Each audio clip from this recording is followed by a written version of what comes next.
By the time the Impressionists came on the scene, railways had long since come to be accepted as a fact of life.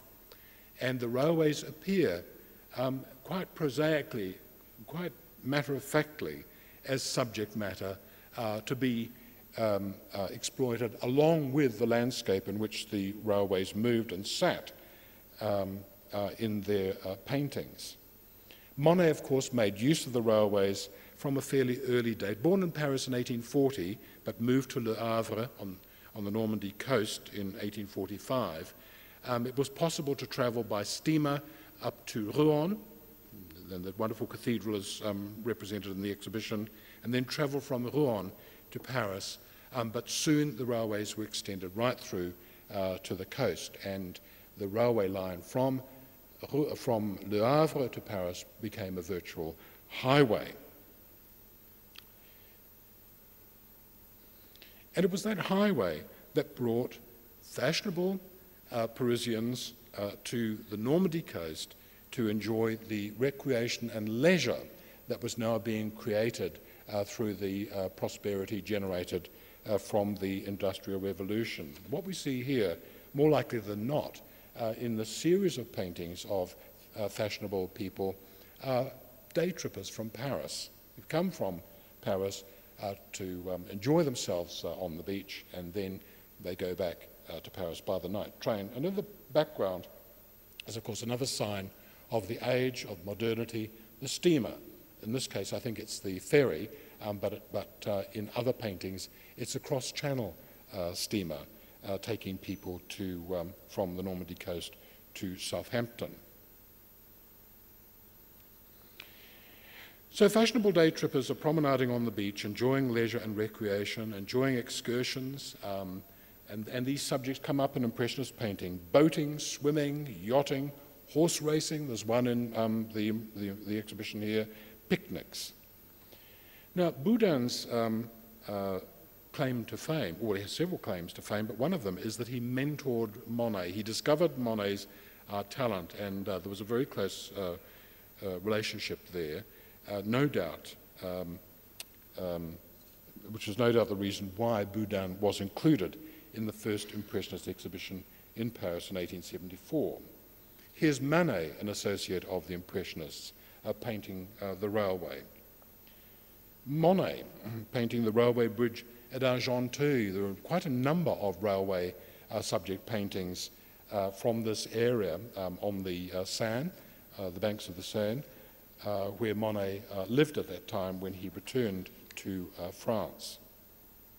I mentioned the train behind the artist rattling through the landscape. Here's a painting of the train on the horizon rattling through the landscape, representing, the new wonder of the age, which was speed. And of course, there's the famous series of railway stations, this one depicting the arrival of the Normandy train. Monet had an emotional attachment to Normandy, to that part of France. He lived most of his life in Normandy. Giverny, the famous garden, is in fact in Normandy, even though it's quite a long way inland and almost closer to Paris than it is to the coast. But the Gare Saint-Lazare, the St. Lazarus railway station, was Monet's lifeline to the coast of Normandy.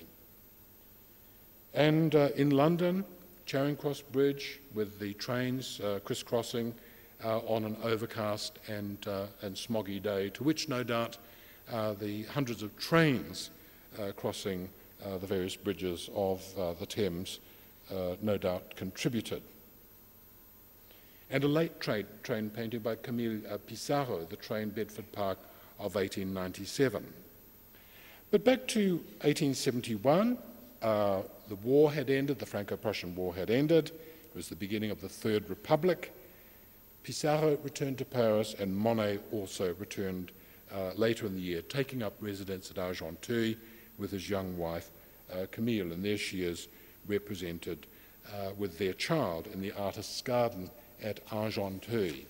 All of the paintings here, fields, railways, street scenes and so on, snow scenes, are all to do with Monet's domestic situation, the fact that he was living in this place on the outskirts of Paris. Well, of course, Durand Ruel continued on in London and was exhibiting works by Monet, Pissarro, Sisley and Renoir. And then in 1874, the first Impressionist exhibition was held in Paris, 50 years after Constable's landscapes were shown at the Salon in Paris. And it included all of the names that you would expect: Renoir, Sisley, Monet, Pissarro, Degas, Cézanne, Boudin. I looked in vain for any of Monet's, Pissarro and English pictures in this exhibition.